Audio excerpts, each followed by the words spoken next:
దేవుని వాక్యాన్ని ధ్యానం చేద్దాం. హల్లెలూయా. ఒక మాట చదువుదాం. ఎఫెసీయులకు రాసిన పత్రిక 4వ అధ్యాయం 22వ వాక్యం నుంచి 24వ వాక్యం వరకు చదువుదాం. కావున మునుపటి ప్రవర్తన విషయములోనైతే మోసకరమైన దురాశల వలన చెడిపోవు మీ ప్రాచీన స్వభావమును వదులుకుని మీ చిత్తవృత్తి యందు నూతన పరచబడిన వారై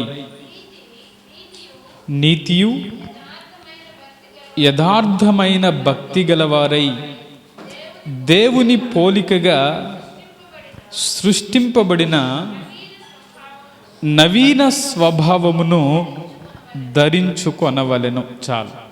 తల వంచుదాం, కళ్ళు మూసుకుందాం, చిన్న ప్రార్థన చేసి ఈ వాక్యాన్ని మనం ధ్యానం చేద్దాం. కృపగల తండ్రి, దాయగలిగినటువంటి దేవా, నీకు వందనాలు.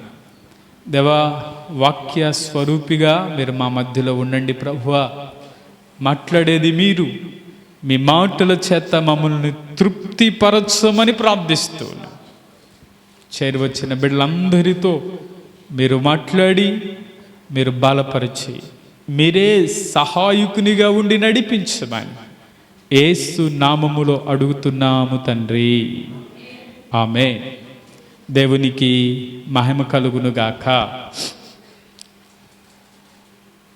చదవబడిన ఈ మాటలు ఎఫెసీ సంఘానికి అపోస్తలుడైనటువంటి పౌలు గారు తెలియచేస్తూ ఆయన అంటున్న మాట ఏంటంటే, మునుపటి ప్రవర్తన విషయములోనైతే మోసకరమైన దురాశల వలన చెడిపోవు మీ ప్రాచీన స్వభావాన్ని వదులుకుని నీతియు మీ చిత్తవృత్తి యందు నూతన పరచబడిన వారై నీతియు యథార్థమైన భక్తి గలవారై దేవుని పోలికగా సృష్టింపబడిన నవీన స్వభావమును ధరించుకొందుము అని అంటారు. ఈ మాటలో మనకు బాగా అర్థమయ్యే విధంగా ఈ మాటను మనం చదివితే అక్కడ అంటున్నటువంటి మాట, మునుపటి ప్రవర్తన విషయంలో, మునుపటి జీవిత విషయంలో ఎలా ఉన్నారు అంటున్నాడంటే, మోసకరమైన లేకపోతే చెడిపోయిన ప్రాచీన స్వభావాన్ని మీరు కలిగి ఉన్నారు. ఆ మాట చెప్పి మీరు నూతన పరచబడాలి, నీతి కలిగి యథార్థమైన భక్తి కలిగి మీరు ఎలా ఉండాలంటే దేవుని పోలికగా ఉండడానికి నవీన స్వభావాన్ని మీరు ధరించుకోండి. దేవుడు మనల్ని గతించిన సంవత్సరాలన్నీ కాచి మరొక నూతన సంవత్సరంలో దేవుడు మనల్ని ప్రవేశపెట్టి, దేవుడు మనల్ని బలపరిచి, మన జీవితాల్లో ఎన్నో ఆటుపోట్లలో నుంచి ఎన్నో ఆటంకాలు ఎదురైనా వాటన్నిటిలో నుంచి దేవుడు మనల్ని నడిపిస్తున్నాడు అంటే అది దేవుని ఉచితమైన కృపే. హల్లెలూయా.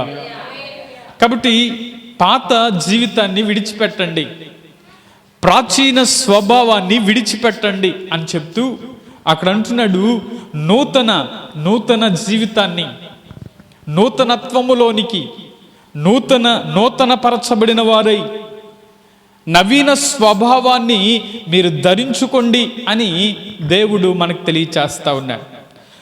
ఈ నూతన సంవత్సరంలో మన జీవితాలు ఫలభరితమైనటువంటి జీవితం జీవించాలి అని ప్రతి ఒక్కరూ కూడా ఆశపడుతూనే ఉంటారు. ఆ ఆశ మన జీవితంలో నెరవేరాలి అని అంటే మనం ఏం చేయాలంటే తప్పకుండా మన జీవితాన్ని నూతన పరుచుకుందుము గాక. అందుకని అంటాడు, సంవత్సరాలు గడుస్తూ ఉండగా నన్ను నూతన పరుచయ్యా అని ప్రార్థన చేస్తారు. సంవత్సరాలు గతిస్తూ ఉన్నాయి, అయితే మనం నూతన పరచబడుదుము గాక. మనలో నూతనత్వం ఎలా వస్తుంది? మనలో నుండి ఆ నూతనత్వములోనికి మనం రావటం వలన దేవుడు మన జీవితంలో ఏం చేస్తాడో కొన్ని విషయాలు ఈరోజు మనం ధ్యానం చేద్దాం. చూడండి, ఈ మాటల్లో దేవుడు మనకు తెలియచేస్తున్న ఈ మాటల్లో మనం దేవుని ఎరిగినటువంటి వారముగా దేవుని చేత దేవుని గురించి మనం విన్నాం. చూడండి, పౌలు గారు ఈ మాటలు తెలియచేసే ముందు ఆ పై వాక్యాలు చదివితే ఒకసారి 17వ వాక్యం నుంచి మనం చదువుదాం.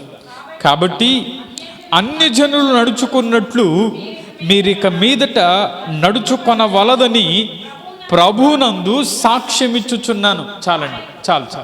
ఇక్కడ ఒక్కొక్క వచనాన్ని ఒక్కొక్క మాట చెప్తూ మనం చదువుకుందాం. అక్కడ అంటాడు, మీరు ఎలా నడుచుకోవాలంటున్నాడంటే, మీరు ప్రభువునందు సాక్ష్యమిచ్చుచున్నారు. అంటే మీరు ఎలా నడవాలని దేవుడు కోరుకుంటున్నాడంటే, దేవుని యందు ప్రేమ కలిగి సత్యము చెప్పుచు దేవుని ఉపదేశములో మీరు నడవాలి అని దేవుడు కోరుకుంటా ఉన్నాడు. అందుకనే ఆ మాట అంటాడు, అన్ని జనులు నడుచుకున్నట్లు మీరు ఇక మీదట నడుచుకోవద్దు. అన్ని జనులు ఎలా నడుస్తూ ఉన్నారో అలా మీరు నడుచుకోవద్దు అని తెలియచేస్తూ దేవుని వాక్యములో మనం నిలిచి ఆ ప్రభువునకు సాక్ష్యమిచ్చేవారిగా మన జీవితాలు కట్టబడాలని దేవుడు కోరుకుంటా ఉన్నాడు. అందుకని ఆ మాటలు అంటాడు, వారైతే అంధకారమైన మనస్సు గలవారై తమ హృదయ కాఠిన్యం వలన తమలోనున్న అజ్ఞానము చేత దేవుని వలన కలుగు జీవములో నుండి వేరుపరచబడిన వారై తమ మనసుకు కలిగిన వ్యర్థత అనుసరించి నడుచుచున్నారు. అన్య జనులు ఎలా నడుస్తూ ఉన్నారు అంటే, అక్కడ మాట్లాడుతున్నాడు, తమ హృదయాన్ని కఠినం చేసుకుంటా ఉన్నారు. వారి హృదయ కాఠిన్యాన్ని బట్టి వారు నడుస్తూ ఉన్నారు. కాబట్టి మీరు ఎలా నడవాలి అని దేవుడు కోరుకుంటున్నాడంటే, మీరు వారికి వేరు చేయబడిన వారై ఉండాలి. ఈ లోకంలో ఉన్న వారికి దేవుని బిడ్డలకి వ్యత్యాసముండును గాక. ఆమె లోకంలో ఉన్న వారిలాగే మనం కూడా నడుస్తూ ఉంటే వారికి మనకి తేడా ఉండదు. వారి మాటలకి మన మాటలకి తేడా ఉండదు. ఒకవేళ నీ జీవితం మారకపోతే, నీవు మార్పు చెందకపోతే, ఒకవేళ అన్ని జనుల వలె ప్రవర్తిస్తున్నావేమో అని జాగ్రత్త అని దేవుడు మాట్లాడుతా ఉన్నాడు. ఈరోజు ప్రాచీన స్వభావాన్ని విడిచిపెట్టి నూతన పరచబడిన వారై నవీన స్వభావాన్ని ధరించుకోవాలి. అందుకని ఈ మాటల్లో దేవుని ఎరిగి చూడండి, ఆ మాటలు చెప్పుకుంటూ వస్తూ 19వ వాక్యములు అంటాడు, వారు సిగ్గులేని వారై ఉండి నానా విధమైన అపవిత్రతను అత్యాశతో జరిగించుచు తమను తామే కాముకత్వమునకు అప్పగించుకున్నారు. అయితే మీరు యేసును గూర్చి విని ఆయన యందలి సత్యము ఉన్నది ఉన్నట్లుగానే ఆయన యందు ఉపదేశింపబడిన వారైన ఎడల మీరలాగు క్రీస్తును నేర్చుకున్నవారు కారు. చాలు, ఈ మాటలు అంటాడు. ఏమంటాడంటే, మీరు యేసుక్రీస్తును గురించి విని ఆయన యందలి సత్యము ఉన్నది ఉన్నట్లుగానే ఆయన యందు ఉపదేశింపబడిన వారైన ఎడల. మనం ఈ మాటల ద్వారా దేవుడు మనతో మాట్లాడుతున్నటువంటి మాటలు ఏంటంటే, మనం దేవుని ఎరిగాం, అలాగే మనం దేవుని గురించి విన్నాం. ఆయన ఉన్నట్లుగా, ఆయనలో ఆయన యందలి సత్యము ఉన్నది ఉన్నట్లుగానే మనం ఏం చేయాలంటే, ఆయన ఎలా జీవించాడో అలా మనం జీవించుదుముగాక. అందుకనే దేవుని ఎరిగి మన జీవితాలు మారు మనసు పొంది, అక్కడ అంటాడు, దేవుని కృపలో మనం కొనసాగాలి. దేవునికి స్తోత్రం, హల్లెలూయా. ఇక్కడ అంటాడు, నీవు చేయవలసినది చేసి దేవుని దీవెన పొందుకో. మనం చేయవలసింది మనం చేస్తే దేవుడిచ్చే దీవెన దేవుడిస్తాడు. మనం చేయవలసింది ఏంది అంటే, అన్య జనుల వలె మీరు నడవద్దు అని అంటున్నాడు. మీ ప్రాచీన స్వభావాన్ని మీరు విడిచిపెట్టండి అని అంటున్నాడు. ఇప్పుడు మనం చేయవలసింది, మీ జీవితాలు మార్పు చెందాలి అని దేవుడు కోరుకుంటా ఉన్నాడు. ఇప్పుడు మార్పు చెందకపోతే, ఒకవేళ దేవుడిచ్చే ఆ దీవెనను మనం పొందుకోలేమేమో. అందుకనే ఈ మాటల్లో దేవుడు మనతో మాట్లాడుతున్నటువంటి మాట ఏంటంటే, ఆనాడు దేవుడు అజ్ఞాన కాలంలో దేవుడు చూచి చూడనట్లుగా ఉన్నాడంట. చూడండి, అపోస్తల కార్యములు 17వ అధ్యాయం 30వ వాక్యములో ఈ మాట మనకు కనబడుతుంది. అజ్ఞాన కాలములో దేవుడు చూచి చూడనట్లుగా ఉండెను, ఇప్పుడైతే అంతటును అందరును మారు మనస్సు పొందవలనని మనుషులకు ఆజ్ఞాపించుచున్నాడు. దేవునికి స్తోత్రం చెప్దాం, హల్లెలూయా. ఇక్కడ ఒక చక్కని మాట అంటాడు. ఆ అజ్ఞాన కాలములో దేవుడు ఎలా ఉన్నాడంటే చూచి చూడనట్లుగా ఉన్నాడంట. అయితే ఇక్కడ అంటున్నాడు, ఇప్పుడైతే అందరూ అంతటా మారు మనస్సు పొందవలనని మనుషులకు ఆజ్ఞాపిస్తూ ఉన్నాడు. ఈ మాటలో దేవుడు మనకు చెప్తున్నటువంటి మాట ఏంటంటే, మారు మనస్సు పొందాలి అని ఆయన ఏం చెప్తున్నాడంటే, మారు మనస్సు పొందండి అని చెప్పి అలాగే వదిలేయలేదు. ఆయన మనుషులకు ఆజ్ఞాపిస్తున్నాడంట.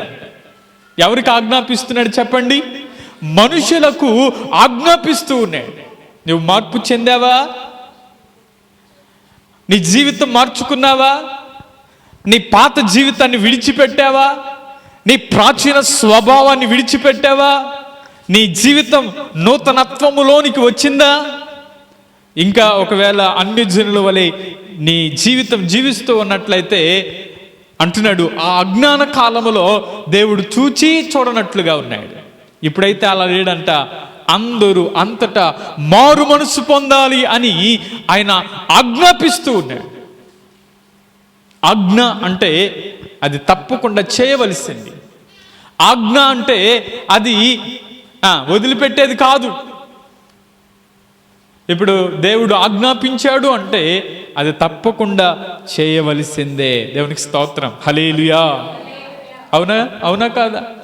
ఇప్పుడు ఆజ్ఞాపించట, నిన్ను వలె నీ పొరుగు అని ప్రేమించాలి. నీ దేవుడైన యెహోవాను పూర్ణ మనస్సుతో పూర్ణ హృదయంతో నీవు సేవించాలి. ఇవి దేవుడిచ్చిన ఆజ్ఞలు. అలాగే ఆయన ఇచ్చిన ఆజ్ఞ ఏంటి అంటే, అందరూ అంతటా మారు మనస్సు పొందాలి అని ఆయన ఆజ్ఞాపిస్తూ ఉన్నాడంట. కాబట్టి ఈ మాటల ద్వారా దేవుడు మనతో చెప్తున్నటువంటి మాట ఏంటంటే, నీవు చేయవలసినవి చేస్తేనే దేవుడిచ్చే దీవెన నువ్వు పొందుకుంటావు. నీవు దేవుని మందిరానికి వచ్చి, దేవుని సన్నిధికి వచ్చి, దేవుని మాట వినకుండా ఒకవేళ ఇంకా జీవిస్తూ ఉన్నట్లయితే దేవుని దీవెన మనం పొందుకోకపోవచ్చేమో. దేవుని సన్నిధికి వచ్చి కూడా ఒకవేళ ఇంకా మన జీవితాలు మార్పు చెందకపోతే, పరిశుద్ధ గ్రంథంలో యోహాను సువార్త 5వ అధ్యాయంలో 1-7 వచనాలు ఒక వ్యక్తి గురించి రాయబడతా ఉంటాయి. ఆ వ్యక్తి ఎవరంటే, 38 సంవత్సరాల నుంచి అతడు ఎక్కడ పడి ఉన్నాడంటే, బెతెస్దా అనేటువంటి ఒక కోనేరు దగ్గర అతడు పడి ఉన్నాడంట. ఎన్ని సంవత్సరాల నుంచి పడి ఉన్నాడు చెప్పండి? 38 సంవత్సరాల నుంచి అతడు అక్కడే పడి ఉన్నాడు. బెతెస్దా ఆ కోనేటికి 5 ఏమున్నాయంటే 5 మంటపాలు ఉన్నాయంట. బెతెస్దా అనేటువంటి కోనేరు ఉంది. ఆ కోనేరుకి 5 మండపాలు ఉన్నాయి.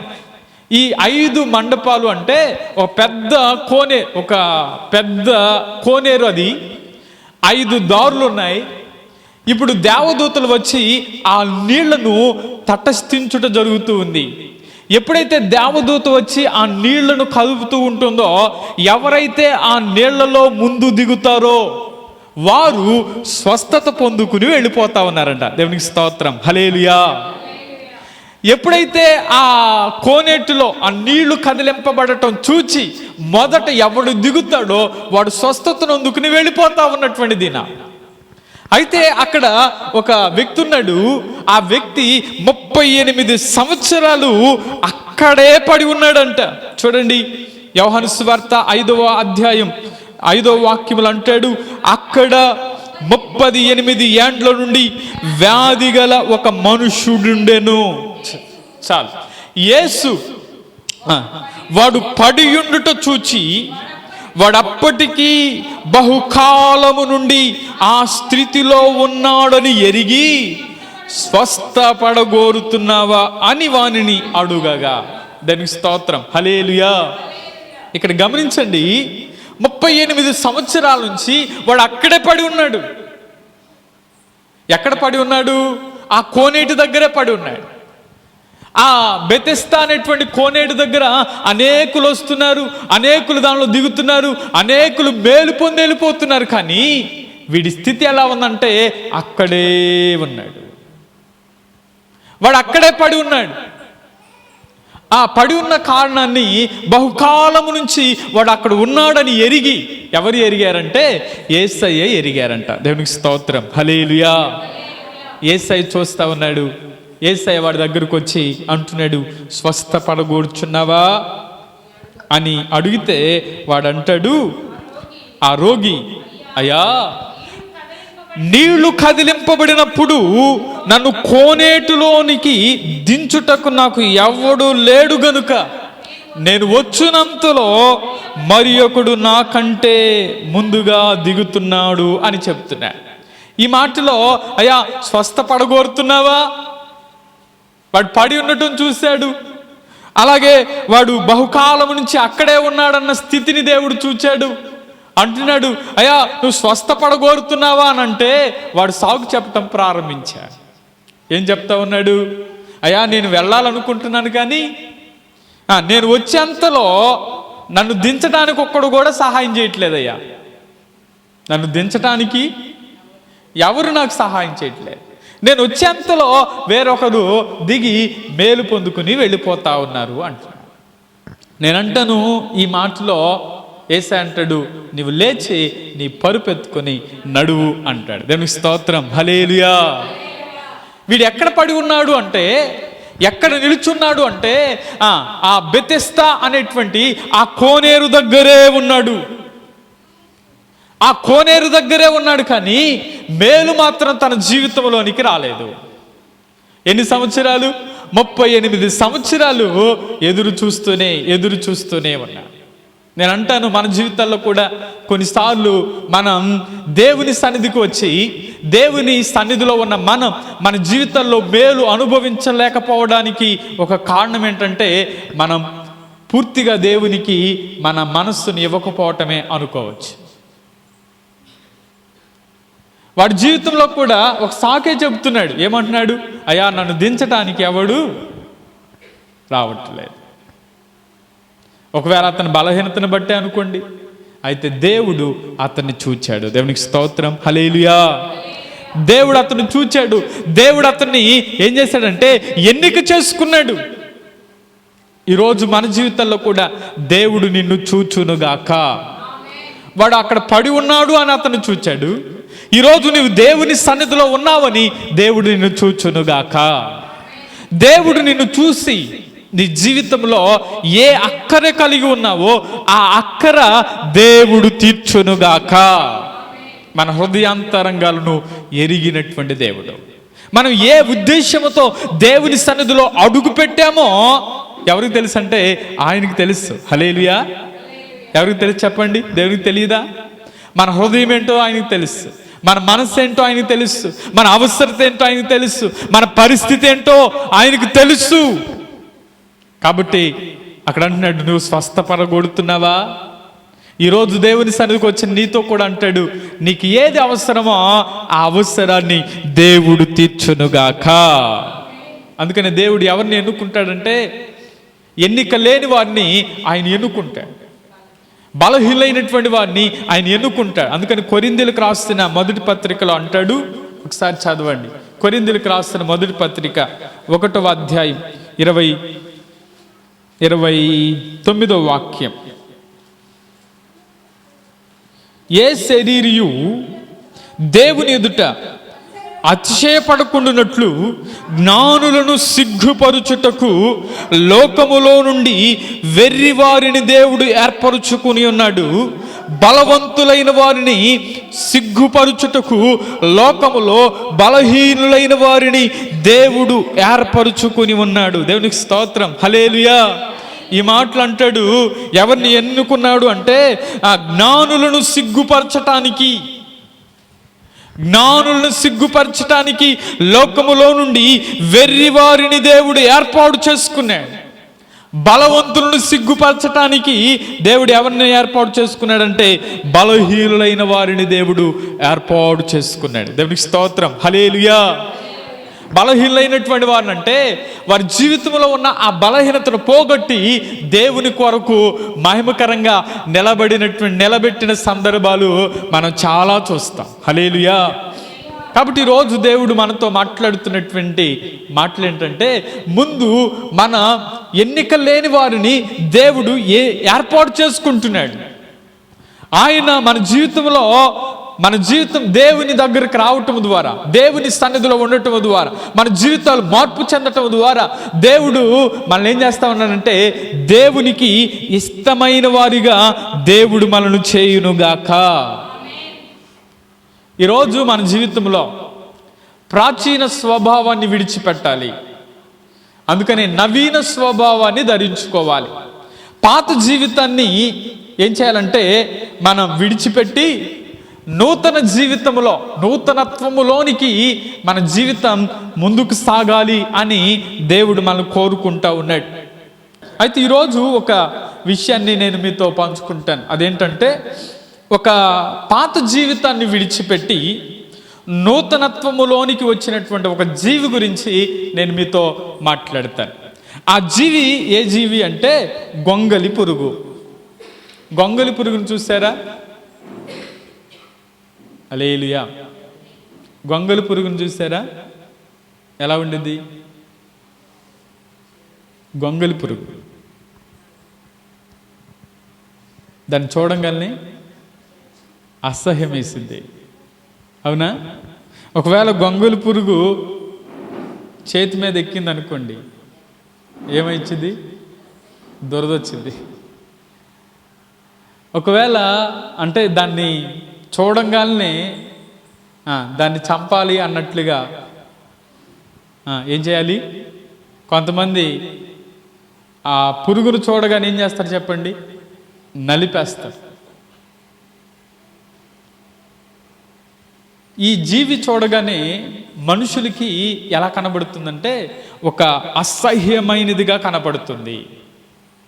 దీనిలో ఉన్న ఒక శ్రేష్టమైన విషయాన్ని ఈరోజు పంచుకోవాలని ఆశపడతా ఉన్నాను. చూడండి, ఈ గొంగలి పురుగు మొదటి విషయం ఏంటంటే అది అపకారి. గొంగలి పురుగు అపకారి అంటే ఉపకారి మాత్రం కాదు. అది పంటను నాశనం చేస్తూ ఉండిద్ది. మొక్కలు నాటుకున్న మొక్కలను కూడా అదేం చేస్తూ ఉండిద్ది అంటే నష్టం కలిగిస్తూ ఉండిద్ది. దానివల్ల నష్టమే తప్ప లాభమేమీ ఉండదు. ఒకవేళ శరీరం మీద పాకితేనేమో దురద. అంటే అది ఎంత అపకారి అంటే మనుషులను ఇబ్బంది పెట్టేంతగా అపకారి. నేను అంటాను, దీన్ని బట్టి మానవ జీవితంలో కూడా మనం ఉపకారమే చేయాలి తప్ప అపకారం చేయకుందుము గాక. హల్లెలూయా. ఇప్పుడు మన యేసయ్య అందరికీ ఉపకారి, అందరికీ ప్రభు, అవునా? కాబట్టి మన జీవితంలో దేవుడు మనల్ని ఎలా ఉండాలని దేవుడు కోరుకుంటాడంటే, నువ్వు చేయగలిగితే ఉపకారమే చేయి, కానీ అపకారం మాత్రం చేయొద్దు అంటాడు. హల్లెలూయా. ఈ గొంగలి పురుగులో నుంచి మనం నేర్చుకోవాల్సిన ఒక 4 లేదా 5 విషయాలు. అది అపకారి కాబట్టి నువ్వు అలా ఉండొద్దు అని చెప్పు. సౌలు రాజుగా ఉన్నటువంటి దినాల్లో గొలియాతు యుద్ధం చేయడానికి వస్తూ ఉంటాడు. గొలియాతు యుద్ధం చేయడానికి వచ్చినప్పుడు సౌలు రాజ్యంలో యోధులు చాలామంది ఉన్నారు. అయితే ఆ గొలియాతును చూచి అనేక మంది భయపడతా ఉంటారు. ఈ ఫిలిష్తీయులు యుద్ధాన్ని ప్రకటించిన తరువాత అక్కడ యోధా దేశం మీద లేకపోతే ఇశ్రాయేలీల దేశం మీదకి యుద్ధానికి ఫిలిష్తీయులు రాబోతూ ఉన్నటువంటి దినాలు. ఆ సమయంలో మన పక్షంగా యుద్ధం చేయడానికి ఎవరు లేరా అని అనుకుంటున్నటువంటి సమయంలో దావీదు యుద్ధం చేయడానికి వస్తాడు. దేవునికి స్తోత్రం, హల్లెలూయా. దావీదు దగ్గర ఏమున్నాయి? ఒక 5 అంతేనా, ఒడిసెలో ఒకటి ఉంది, 5 నున్నటి రాళ్ళు తీసుకున్నాడంట. దేవునికి స్తోత్రం, హల్లెలూయా. కాబట్టి యుద్ధం చేయడానికి దావీదు ముందుకు వచ్చాడు. ఎవరిని బట్టంటే దేవుణ్ణి బట్టే ధైర్యం తెచ్చుకుని యుద్ధము యెహోవాదే అని చెప్పి గొల్యాతును జయించగలిగాడు. దేవునికి స్తోత్రం, హల్లెలూయా. ఈ సందర్భంలో ఎప్పుడైతే ప్రజలు వేల కొలదేమో సౌలుకి 10,000 కొలది అని దావీదుని ఎప్పుడైతే గణపరిచారో అప్పుడే ప్రారంభమైంది సౌలులో విషపు చూపు ప్రారంభమైపోయిందంట. దేవునికి స్తోత్రం, హల్లెలూయా. ఎప్పుడైతే అంతకుముందు దాకా బానే ఉన్నాడు, కానీ ఎప్పుడైతే దావీదుని ప్రజలు గణపరచటం ప్రారంభించారో అతనిలో ఉపకార బుద్ధి కాస్త అపకార బుద్ధి అయిపోయింది. ఇక అప్పటి నుంచి దావీదును చంపాలి అని ఎవరు బయలుదేరారంటే సౌలు బయలుదేరినట్లుగా మనం చూస్తాం. అప్పటికి దావీదు చేతికి సౌలు చిక్కిన, ఎవరికి? దావీదు చేతికి సౌలు చిక్కిన విడిచిపెట్టాడు, ఆత్మచేత నింపబడిన వాడు అని. కానీ సౌలు మాత్రం దావీదును చంపాలి అని ప్రయత్నం చేస్తూనే ఉన్నాడు. నేను అంటాను, సౌలు యొక్క స్వభావం ఎలాంటి తెలుసా? ఈ గొంగర పులుగు లాంటిదే. అపకారం చేయాలన్న బుద్ధే. అందుకనే ఈ గొంగలి పురుగులో ఉన్న ఒక సుగుణం ఏంటంటే అది అపకారి, అది ఉపకారి కాదు. మన జీవితంలో దాని నుంచి మనం నేర్చుకోవాల్సిన పాఠం ఏంటంటే అపకార స్వభావం ఒకవేళ పాత జీవితం అయితే, ఒకవేళ అంతకుముందు ఒకవేళ ప్రాచీన స్వభావంలో ఒకవేళ ఎవరినైనా అపకారం చేయాలని ఆలోచన ఉంటే దాన్ని నీవు విడిచిపెట్టుకొందువుగాక. ఒకసారి ఒక వ్యక్తి మార్పు నొంది తమ జీవితాన్ని దేవునికి అర్పించుకుని బాప్తిసం పొందడానికి సిద్ధపడ్డాడంట. పాస్ గారు అడుగుతా ఉన్నాడు, బాప్తిసం ఇచ్చే ముందు అడుగుతారా పూర్తిగా, అయ్యా నీవు యేసుక్రీస్తుని నీ సొంత రక్షకునిగా అంగీకరించావంటే అంగీకరించాను అన్నాడంట. అంగీకరించానని చెప్పేసి, సరే నీవు ఇచ్చిన సాక్ష్యాన్ని బట్టి నేను నీకు బాప్తిసం ఇస్తాను అని చెప్పేసి ఆ నీళ్ళకు తీసుకెళ్ళిన తర్వాత ముంచుతా ఉంటే ఒక చెయ్యి మాత్రం పై ఎత్తి పెడుతున్నాడంట. ఏది? ఒక చెయ్యి మాత్రం పైకి ఎత్తి అట్టాగే పెట్టాడంట. నా చెయ్యి మాత్రం మునకూడదయ్యా, ఎందుకంటే ఒక వ్యక్తి మీద కోపం ఉంది, ఆ వ్యక్తిని ఈ చేత్తోనే నేను నరకాలి, అందుకని ఆ చేతిని మాత్రం ముంచట్లేదు అన్నాడంట. పాస్కర్ ఏమన్నారు చెప్పండి? ఆ పాస్కర్ అప్పుడే అన్నాడంట, నీకు బాప్తిసం ఇవ్వటానికి నీవు యోగ్యుడు కాదు, బయటికి వెళ్ళిపో అన్నాడు. హల్లెలూయా. అంటే ఇంకా తన జీవితంలో మార్పు రాలేదు, ఇంకా అతని స్వభావం మారలేదు. అతనిలో ఏం పని చేస్తా ఉంది చెప్పండి? అపకార బుద్ధే ఉంది కానీ ఉపకార బుద్ధి రాలా. గొంగలు పురుగు యొక్క స్వభావం అపకారి. అపకారం చేయటమే తప్ప ఉపకారం చేయటం దానికి చేత కాదు. చాలామంది జీవితాలు అపకారం చేస్తూనే ఉన్నారు. అయితే ఆ అపకార బుద్ధి, ఆ ప్రాచీన స్వభావం విడిచి నూతనత్వములోనికి దేవుడు నడిపించునుగాక. అందుకని కీర్తనలు 34వ కీర్తన 14వ వాక్యంలో అంటాడు, 34వ కీర్తన 14వ వాక్యంలో, కీడు చేయటమాని మేలు చేయము, సమాధానమును వెతికి దానిని వెంటాడుము అని అంటాడు. ఈ మాటలు అంటాడు, కీడు చేయటం మాని మేలు చేయాలి. చేయగలిగితే మేలే చేయాలి తప్ప కీడు చేయకుండా ఉందుముగాక. అందుకని కీడు చేయటం మాని మేలు చేయి అంట. అందుకని ఆ మాటలు అంటాడు, పిల్లలారా మీరు వచ్చి నా యొద్ద నేర్చుకోండి, నేను మీకు భయభక్తులు మీకు నేర్పిస్తాను. బ్రతకకోడు వాడు ఎవడైనా ఉన్నాడా? మేలు నొందుచు అనేక దినములు బ్రతకగోరువాడు ఎవడైనా ఉన్నాడా అని చెప్తూ అక్కడ అంటాడు, చెడ్డ మాటలు పలకకుండా నీ నాలుకను, కపటమైన మాటలు పలకకుండా నీ పెదవులను నీవు కాచుకో, కీడు చేయటం మాని మేలు చేయి అని దేవుడు మాట్లాడుతూ ఉన్నాడు. కాబట్టి మన జీవితంలో మనం ఎదుటివానికి మేలు చేసేవారముగానే ఉండాలి తప్ప అపకారము చేయకుందుముగాక. సరే, గొంగళి పురుగులో మరొక స్వభావం ఏంటంటే అది స్వార్థ బుద్ధి గలది. స్వార్థ బుద్ధి.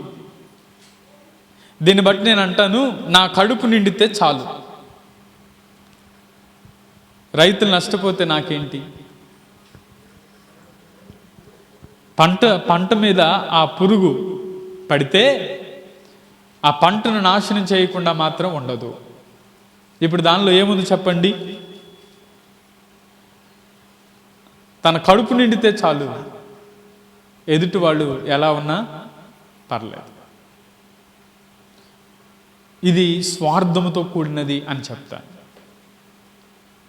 ప్రాచీన స్వభావం, ఒకవేళ అంతకుముందు నీ స్వభావం ఇలాగే ఉన్నట్లయితే దాన్ని నీవు మార్చుకొందువుగాక. చాలామంది జీవితాల్లో స్వార్థం ఎక్కువైపోయింది, లేదంటారా? స్వార్థ బుద్ధి. నాకుంటే చాలే, ఎదుటివానికి వండకపోయినా పర్లేదు. ఇంకా ఎలాంటి స్వార్థం అంటే, ఎదుటివానికి అది ఉంది కాబట్టి నాకు కూడా అదే ఉండాలి అని అనుకోవటం కూడా స్వార్థమే. మన జీవితాల్లో అలాంటి స్వార్థ స్వభావం మనలో ఉండకుండునుగాక. నేను అంటాను, దేవుడు మనకి ఏది ఏ సమయంలో అవసరమో దాన్ని సమకూర్చునుగాక. మనకు దేవుడు ఏ సమయంలో ఏది అక్కర కలిగి ఉంటామో వాటన్నిటినీ దేవుడే మనకిచ్చునుగాక.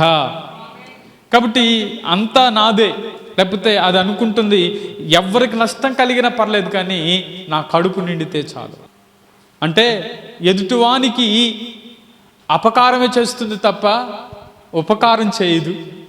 అలాగే రెండవది, అది స్వార్థ బుద్ధితోనే ఉంటుంది తప్ప ఏ బుద్ధి దానిలోనికి రాదు. ఇంకో మాట చెప్పాలంటే అది ఎలాంటిది అంటే, ఆకుల అడుగు భాగమున అది నివాసం చేస్తుంది. ఆకుల అడుగు భాగములోనే అది ఎందుకు నివాసం చేస్తుంది అంటే, అడుగు భాగము ఒక చీకటి స్థలాలకు సాదృశ్యంగా కనపడతావు కాబట్టి అది అడుగు భాగములోనే తన నివాసాన్ని కొనసాగిస్తున్నట్లుగా ఆ గొంగలి పురుగు గురించి మనం చూడొచ్చు. అడుగు భాగానికి వెళ్ళినటువంటి యోనా జీవితం మనకు తెలుసు కదా. ఆయన ఓడలో ఎక్కడున్నాడు చెప్పండి? అడుగు భాగానికి వెళ్ళి నిద్రపోతా ఉన్నాడు. దేవుడు ఏం చెప్పాడు? అయ్యా, నువ్వు నినివేకి వెళ్ళి సువార్త ప్రకటించు, దేవుని గురించి బోధించు అని అంటే ఆయన అడుగు భాగానికి తర్షీషు వెళ్ళే వాడ ఎక్కాడు. ఆ వాడ ఎక్కి ఆయన అడుగు భాగమున నిద్రపోతున్నట్లుగా మనం చూస్తాం. ఆ వాడ నావికుడు అంటాడు, ఓయి నిద్రపోతా, ఇదిగో తుఫాన్ వచ్చింది, నువ్వు లేచి నీ దేవునికి ప్రార్థన చేయి, అందరూ కూడా నశించిపోతున్నారు అని చెప్పినప్పుడు అతడు లేచి ప్రార్థన చేయటం ప్రారంభించాడు. అందరూ వస్తువులన్నీ పడేశారు ఆ వాడలో. చివరికి ఇక వ్యక్తులలో చీటీ వేస్తే ఎవరి పేరు వచ్చింది చెప్పండి? యోనా పేరే వచ్చింది. ఈ అడుగు భాగమున ఉన్నటువంటి యోనా వ్యక్తి సముద్రములో వేయబడ్డాడు. ఈయన అడుగు భాగములో ఉన్న కారణం చేతే సముద్రంలో పడిపోవాల్సి వచ్చింది. నేను అంటాను, అడుగు భాగములో నివాసం చేయడానికి అక్కడికి వెళ్ళాడు, ఆ సముద్రంలో పడిపోయాడు. దేవునికి స్తోత్రం, హల్లెలూయా. ఎప్పుడైతే అక్కడికి వెళ్ళాడో మనకు తెలుసు, ఒక మత్యము అతన్ని మృంగింది. 3 దినాలు ఆ చేప గర్భములోనే ప్రార్థన చేస్తూ ఉన్నాడు. అది వచ్చి నినివే ఒడ్డున అతన్ని కక్కివేసింది. దేవునికి స్తోత్రం, హల్లెలూయా. మనకు తెలుసు కదా, ఆయన వెళ్ళి ఆ నినివే పట్టణానికి దేవుని సువార్తను ప్రకటించాడు. ఒకసారి చదవండి, యోనా గ్రంథములో 3వ అధ్యాయం 10వ వాక్యం. ఈ నినివే వారు తమ చెడు నడతను మానుకొనగా వారు చేయుచున్న క్రియలను దేవుడు చూచి పశ్చాత్తాపుడై వారికి చేదునని తాను మాట ఇచ్చిన కీడు చేయక మానెను. చాలు, ఈ మాటలు అంటాడు. ఏమంటాడంటే, ఈ నినివే వారు తమ చెడు నడతను మానుకొనగా, ఎప్పుడైతే వారి తమ చెడు నడతను మానుకున్నారో, ఎప్పుడైతే వారి ప్రవర్తన మారిందో, అక్కడ అంటాడు కీడు చేయాలనుకున్నాడు దేవుడు, అయితే ఆయన పశ్చాత్తాపపడి దాన్ని మానాడు. దేవునికి స్తోత్రం, హల్లెలూయా. ఈరోజు మన జీవితాల్లో కూడా ఎప్పుడైతే మన మారు మనసు పొంది మార్పు చెంది దేవునికి ఇష్టకరంగా మనం జీవించడానికి ఇష్టపడతామో, ఆయన ఒకవేళ కీడు చేయాలన్నా ఆ కీడు చేయుట మానునుగాక. అందుకని ఈ మాటల్లో గొంగలి పురుగులో ఉన్న కొన్ని భావాలు ఏంటంటే, ఒకటి అది అపకారి, రెండవది స్వార్థ బుద్ధి కలిగింది, అలాగే అది చీకటి ప్రాంతాల్లో అంటే అడుగు భాగములోనే అది నివాసం ఉంటుంది. ఇంకో మాట చెప్పాలంటే, ఆ గొంగలి పురుగు పాత జీవితముపై విరక్తి చెందుతుందంట. ఆ పురుగుగా ఉన్నప్పుడు అంత నష్టమే చేకూర్చిన తరువాత అది అందరి చేత విరక్తి చెందినదై అది ఒక మూల గూడు కట్టుకుని నిద్రావస్థలోనికి మునిగిపోతూ ఉంటుంది. నిద్రావస్థలోనికి వెళ్ళిన తరువాత అది ఎలా మారుతుందంటే ఒక సీతాకోక చిలుకగా మారుతుంది. దేవునికి స్తోత్రం, హల్లెలూయా. అవి దొరికితే మీకు చూపిద్దాం అనుకున్నాను. దేవునికి స్తోత్రం, హల్లెలూయా. ఇది సీతాకోక చిలుక బొమ్మలు ఉన్నాయి. ఇప్పుడు ఎలా ఉన్నాయి చెప్పండి? ఇది ఒకవేళ అంతకుముందు ఎలా ఉండేది చెప్పండి? ఒక పురుగు. ఆ పురుగుని లావా అంటారు, అంతేనా? తర్వాత ఆ పురుగు కాస్త ప్యూమాగా మారుతుంది. ప్యూమాలో నుంచి దేనిలోనికి వస్తుందంటే సీతాకోక చిలుకగా. అంటే దాని దశ 4 దశలు ఉంటాయి. ఈ సీతాకోక చిలుకగా మారడానికి 4 దశలు ఉంటాయి. ఆ 4 దశల్లో మొదటిది గుడ్లు, రెండవది లావా, మూడవది ప్యూమా, 4వది బటర్ఫ్లై. కాబట్టి ఈ సీతాకోక చిలుకగా మారడానికి అది నిద్రావస్థలోనికి వెళ్తుందంట. మీరు ఎప్పుడైనా గమనిస్తే ఆ సీతాకోక చిలుక ఆ పురుగు ఎవరు అందంత ప్రాంతంలోనికి వెళ్ళి ఒక గూడు కట్టుకుంటా ఉండేది. ఆ గూడు కట్టుకుని అదేం చేస్తూ ఉండేదంటే, ఆ గూడు కట్టుకున్నప్పుడు అది నిద్రావస్థలోనికి వెళ్ళిపోతుంది. ఈ నిద్రావస్థలోనికి వెళ్ళిన తర్వాత దరిదాపుగా అది 21 దినాలు నిద్రలోనే ఉంటుందంట. హల్లెలూయా. ఎన్ని దినాలు? 21 దినాలు అది నిద్రలో ఉన్న తర్వాత అన్ని దినాలు గడిచిన తర్వాత అప్పుడు అది బయటకు వస్తుందంట. హల్లెలూయా. అంటే అది ఎప్పుడైతే ఆ నిద్రావస్థలో నుండి బయటకు వస్తుందో అది ఎలా మార్పు చెందుతుందంటే చక్కని అందమైన సీతాకోక చిలుకగా మారుతుంది. దేవునికి స్తోత్రం, హల్లెలూయా. అంటే నేను అంటాను, ఒకవేళ పాత జీవితాన్ని విడిచిపెట్టి నవీన స్వభావాన్ని ధరుచుకున్న మన జీవితాలు ఎలా ఉంటాయంటే ఈ బటర్ఫ్లై లాగా అందంగా దేవుడు చేయునుగాక. జక్కై జీవితం అంతకుముందు ఎలా ఉందంటే, పాత జీవితం జక్కైని చూస్తే అసహ్యం వేసింది అక్కడున్న ప్రజలకి. జక్కైని చూస్తే అందరూ అన్నారు, పాపి అయిన ఈయన ఇంటికి యేసయ్య ఎందుకు వెళ్ళాడు అని చెప్పి అసహ్యించుకున్నారు. కానీ ఆ ఇంటిలోనికి యేసయ్య వచ్చిన తర్వాత తమ జీవితమే మారిపోయింది. హల్లెలూయా. ఎప్పుడైతే తన జీవితం మారిపోయిందో, నేను అన్యాయంగా తీసుకున్న వాటిని తిరిగి 4 గంతులు ఇచ్చేస్తున్నాను అన్నాడు. ఎప్పుడైతే అందరి ముందు పశ్చాత్తాపడి ఒప్పుకొని తన జీవితాన్ని మార్చుకున్నాడో, ఇతడు కూడా అబ్రహాము కుమారుడే, నేడు ఈ ఇంటికి రక్షణ వచ్చింది. తన జీవితం అంతకు ముందు పాత జీవితం అసహ్యమైంది. కానీ నూతనత్వంలోనికి వచ్చిన తర్వాత తన జీవితం దేవునికి ఇష్టకరమైపోయింది. దేవునికి స్తోత్రం, హల్లెలూయా. అందుకనే ఈ మాటలో నేను అంటాను, పాత జీవితానికి సమాధి కట్టి నూతన జీవితానికి పునాది వేసుకోవాలి. పాత జీవితాన్ని విడిచిపెట్టాలి, ప్రాచీన జీవితాన్ని విడిచిపెట్టాలి, పాప జీవితాన్ని విడిచిపెట్టాలి. నువ్వు ఎప్పుడైతే మార్పు చెంది నూతనత్వములోనికి వస్తావో, రూపాంతరములోనికి వస్తావో, అప్పుడు ఆ రూపాంతరపు యొక్క అనుభవంలోనికి వచ్చినప్పుడు నీవు ఓ చక్కని నూతన జీవితములో ఆ పునాది వేసుకుని నూతనత్వములోనికి దేవుడు నిన్ను నడిపించునుగాక. అందుకనే ఈ మాటల్లో ఒక గొంగలి పురుగు లాంటి జీవితం ఎవరిది అంటే సమరయ స్త్రీది. అంతకుముందు దేవునికి దూరంగా ఉన్నటువంటి పరిస్థితి. ఎప్పుడైతే ఆ యాకోబు బావి దగ్గర ఆమె యేసయ్యతో మాట్లాడిందో తమ జీవితమే మారిపోయింది. దేవునికి స్తోత్రం, హల్లెలూయా. గమనించండి, ఆమె జీవితంలో నేను చేసినవన్నీ నాతో చెప్పిన వాన్ని మీకు చూపిస్తాను అని చెప్పగలిగింది. నేనేం చేశానో ఆయనకు తెలుసు, నేను ఎలా ప్రవర్తించానో ఆయనకు తెలుసు, నా మనసు ఏంటో ఆయనకు తెలుసు అని ఆమె అంటుంది. నేను చేసినవన్నీ నాతో చెప్పిన వాడు ఎక్కడున్నాడంటే యాకోబు బావి దగ్గర ఉన్నాడు అని చెప్పి ఆ ఊరిలోనికి వెళ్ళి అనేక మందికి చెప్పగలిగాడు. ఈరోజు దేవుడు మనతో కూడా మాట్లాడుతున్నాడు. ఏమంటున్నాడంటే మన జీవితం మారాలి. మనం మార్పు చెందితేనే దేవునికి ఉపయోగపడే పాత్రగా ఉంటాం. ఇంకా నీ జీవితం మార్పు చెందకపోతే, ఇంకా నీ ప్రవర్తన మారకపోతే, ఇంకా ప్రాచీన స్వభావంలో ఉంటే, ఇంకా పాత జీవితంలో ఉంటే నీవు దేవునికి ఏ మాత్రము ఉపయోగపడవు.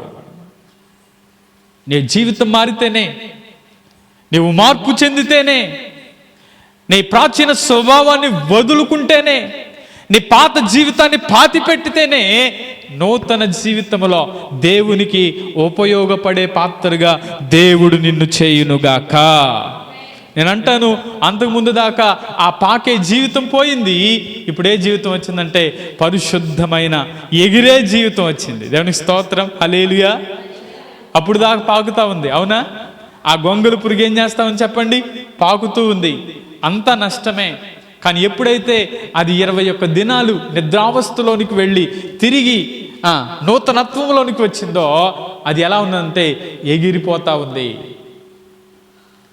ఇప్పుడు అంతకుముందేమో పంటను నష్టం చేసేది ఆ జీవి, కానీ ఇప్పుడేమో దాని యొక్క ఏమంటారంటే అది ఎక్కడైతే వాలి మరొక చోట వాళ్తా ఉన్నప్పుడు ఆ మకరందం ఒక చోట నుంచి ఇంకో చోటకి తీసుకువెళ్ళటం ద్వారా ఆ పుష్పాలు ఫలిస్తూ ఉంటాయంట, పంట ఇంకా పండుతూ ఉందంట. దేవునికి స్తోత్రం, హల్లెలూయా. అంటే దాన్ని బట్టి నేను అంటాను, అంతకుముందేమో వ్యర్థమైన జీవితం, ఇప్పుడేమో ఉపయోగపడే జీవితం. అంతకుముందేమో అసహించుకునే జీవితం, ఇప్పుడేమో దేవునికి ఉపయోగపడే జీవితం. ఒకరోజు ఒక వ్యక్తి తన జీవితం వ్యర్థముగా జీవిస్తూ ఉన్నాడు.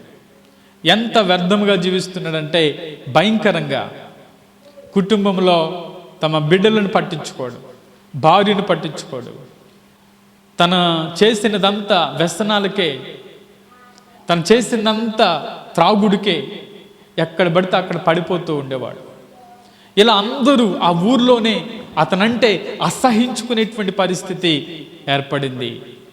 ఒకరోజు దేవుని సేవకులు, అయ్యా నీ జీవితం మార్చుకో అని చెప్పినా అతని జీవితం మారలేదు. కానీ తన పరిస్థితి అంతా గందరగోళములు అలాగే జీవిస్తూ ఉన్నాడు. అలా జీవిస్తూ ఉన్నప్పుడు ఎవరు అతన్ని పట్టించుకునేవారు కాదు. వ్యర్థంగా తన జీవితంలో చివరికి తాగుడికి అలవాటైపోయి బానిస అయిపోయి తన జీవితాన్ని నాశనం చేసుకుని ఉన్న ఆస్తిని పోగొట్టుకున్నాడు. లేకపోతే తనకున్నదంతా పోగొట్టుకుని ఒక చిన్న గదిలో ఉన్నాడు.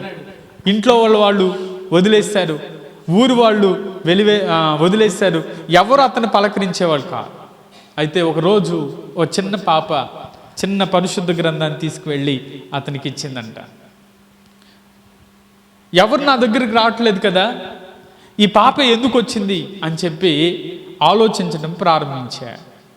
ఎప్పుడైతే ఆలోచించడం ప్రారంభించి నన్ను అందరూ అసహించుకుంటున్నారు, ఎవరు నాకు మేలు చేయట్లేదు అని చెప్పి ఆయన ఉన్న సమయంలో వాక్యం చదువుతా ఉంటే, ఇదిగో పరలోక రాజ్యం సమీపించింది, నువ్వు మారు మనసు పొందు అన్న వాక్యాలు అతను పట్టుకున్నాయి. దేవునికి స్తోత్రం, హల్లెలూయా. ఎప్పుడైతే మారు మనసు పొందాలి, ఎలా పొందాలి అని వాక్యం చదువుతున్నాడు, వాక్యం తన జీవితాన్ని పట్టుకుంది. ఇక తన జీవితంలో మార్పు గమనించాడు. ఒకరోజు అందరూ వెళ్ళిపోయారు, ఎవ్వరూ అతను పలకరించట్లేదు. ఒక పెట్టి తీసుకొచ్చి తన ఇంటి ముందు పెట్టి అందరికి ఫోన్ చేయటం ప్రారంభించాడంట. ఫోన్ చేసి, ఆయన పేరు యెషయా చనిపోయాడు, అందరు రండి అని చెప్పాడంట. ఆ బాక్స్ ఉంది కదా, ఆ బాక్స్లో మూత పెట్టుంది. అందరూ వచ్చారు, ఎవరు చనిపోయారని ఆ ఇంటి ముందే పెట్టాడు. తనున్న స్థితిలోనే పెట్టి ఈయనేమో తిరుగుతూ ఉన్నాడు బయట. అక్కడ చనిపోయింది ఎవరో అర్థం కావట్లా. ఆ పెట్టిలో సిగరెట్ పెట్టెలు, ఆ పెట్టిలో బ్రాందీ సీసాలు, ఆ పెట్టిలో ఇంకా ఈయనలో ఉన్నవన్నీ ఆ గుట్కా ప్యాకెట్లు అన్ని దాంట్లో పెట్టి సమాధి పెట్టిలో పెట్టేసి, ఇదిగో యెషయా, పాత యెషయా ఎప్పుడో చచ్చిపోయాడు, నా యేసయ్య నన్ను రక్షించాడు, ఇప్పటి నుంచి నేను నూతన యెషయాగా జీవించాలనుకుంటున్నానని చెప్పేసి ఆ పెట్టిని తీసుకెళ్ళి సమాధిలో పాతి పెట్టి వచ్చారంట. దేవునికి స్తోత్రం, హల్లెలూయా. ఆ పెట్టి తీసుకెళ్ళి అక్కడ పాతి పెట్టేసి ఇక అక్కడి నుంచి ఆయన బాప్తిసం పొంది ఇంటికి వచ్చాడంట. అప్పటి నుంచి తన జీవితం నూతనత్వములోనికి దేవుడు తీసుకొచ్చాడు. హల్లెలూయా. చూడండి, ఎందుకు ఈ విషయాలు చెప్తున్నానంటే, వారి జీవితం మార్పు చెందినప్పుడే దేవుడు వారిని దీవెనకరంగా మార్చాడు. జక్కయ్య జీవితం మారిన తరువాతే ఇతడు కూడా అబ్రహాము కుమారుడే అన్నాడు. సమరయ స్త్రీ జీవితం మారిన తర్వాతే ఆమె అనేక మందికి సాక్షిగా నిలబడేది. ఈరోజు నువ్వు మార్పు చెందితేనే ఇతరులకు మాదిరికరంగా ఉంటావు. నువ్వు మార్పు చెందితేనే నీలో నూతన బుద్ధి వస్తుంది, మార్పు చెందితేనే నూతన జీవితం వస్తుంది, మార్పు చెందితేనే నూతన స్వభావం వస్తుంది, మార్పు చెందితేనే దేవునికి ఉపయోగపడే పాత్రగా. పాత జీవితమే, పాత బ్రతుకే, పాత సంవత్సరమే. అంటే సంవత్సరాలు గతించవచ్చు, కానీ నువ్వు మారకపోతే, నీ జీవితం మారకపోతే అర్థం. కాబట్టి దేవుడు నీ జీవితం అందరూ అంతటా మారు మనసు పొందాలని చూస్తావని. అందుకని నేను అంటాను, పాత జీవితానికి సమాధి కట్టి నూతన జీవితానికి పునాది వేసుకో. నూతనత్వంలోనికి రా, నీ జీవితాన్ని మార్చుకుని పరిశుద్ధంగా. అందుకని అంటాడు, నవీన స్వభావాన్ని ధరించుకుందాం. క్రీస్తు పోలికలోనికి రావాలి. క్రీస్తు పోలిక అంటే ఆయన పరిశుద్ధుడు కనుక మనం కూడా పరిశుద్ధత కలిగి మన జీవితాన్ని కొనసాగిద్దాం. అటువంటి కృప దేవుడు మనందరికీ దయచేయునుగాక. అందరం తల్ల వంచుదాం, కళ్ళు మూసుకుందాం, ప్రార్థన చేద్దాం. అందరూ తల్ల వంచుదాం, కళ్ళు మూసుకుందాం, ప్రార్థన చేద్దాం. అందరం. కృపగల తండ్రి, దాయగలిగినటువంటి దేవా, నీకు వందనాలు. పాత జీవితానికి సమాధి కట్టి నూతన జీవితానికి పునాది వేసుకోవాలి అని, నవీన స్వభావాన్ని మేము ధరించుకుని ముందుకు సాగిపోవాలని మీరు మాతో మాట్లాడిన శ్రేష్టమైన మాటలను బట్టి నీకు వందనాలు. ఈ మాటలు ఫలభరితంగా ఉంచండి. ఈ మాటలు ఒక్కొక్క కుటుంబానికి దీవెనకరంగా మార్చండి. అవునయ్యా, మార్పును మీరు కోరుకుంటున్నందుకై స్తోత్రం. మా జీవితాలను మార్చండి. నాడు జక్కయ్య జీవితం మారినప్పుడే ఇతడు కూడా అబ్రహాము కుమారుడే అన్నారయ్యా. అలాగే మా జీవితం కూడా మార్పు చెంది నీకు ఇష్టకరమైన పాత్రగా మేము సాగిపోవడానికి సహాయం చేయి. సమరయ స్త్రీ జీవితం మారినప్పుడే నేను చేసినవని నాతో చెప్పిన వాడిని చూడండి అని చెప్పి అనేక మందిని నీ యొద్దకు నడిపించగలిగింది ప్రభువా. అలాగే మేము కూడా మీ యొద్దకు నడిపించటానికి కృప చూపండి. ఈ సమయంలో చేరిన బిడ్డలందరినీ బలపరచండి దేవా. వారి జీవితంలో దేవ మార్పు నుండి నీకు ఇష్టమైన బిడ్డలుగా జీవిస్తూ ముందుకు సాగిపోయే భాగ్యాన్ని దయచేయి. ఎవరైతే బంధకాల్లో ఉన్నారు, ఎవరైతే సమస్యల్లో ఉన్నారు, ఎవరైతే ఇరుకుల్లో ఉన్నారు, ఎవరైతే ఇబ్బందుల్లో ఉన్నారో ఆ ప్రతికూలతలన్నీ యేసయ్య నామములో విడుదల కలగచ్చు. సమస్యలు విడిపించి నూతనత్వములోనికి దేవ మీ బిడ్డలు రావడానికి సహాయం చేసి మీ దీవెన ఆశీర్వాదం ప్రతి కుటుంబంపై ఉంచమని, ఈ మాటలు వింటున్న ప్రతి ఒక్కరిని దీవించమని యేసు నామములో అడుగుతున్నాము తండ్రి. ఆమేన్, ఆమేన్. మా అడ్రస్ పాస్టర్ శాంతిబాబు, షారోను ప్రార్థనా మందిరం, మాస్కో బజార్, కారంచేడు. మా ఫోన్ నెంబర్స్ 9951555037 మరి ఒక నెంబర్ 8317635573. మీ ప్రార్థనా అవసరతలకు సంప్రదించండి. తప్పక మీ కొరకు ప్రార్థిస్తాం. తప్పక దేవుడు మీ జీవితాల్లో కూడా గొప్ప కార్యాలు చేయనుగాక. God bless you. దేవుడు మిమ్మల్ని దీవించునుగాక.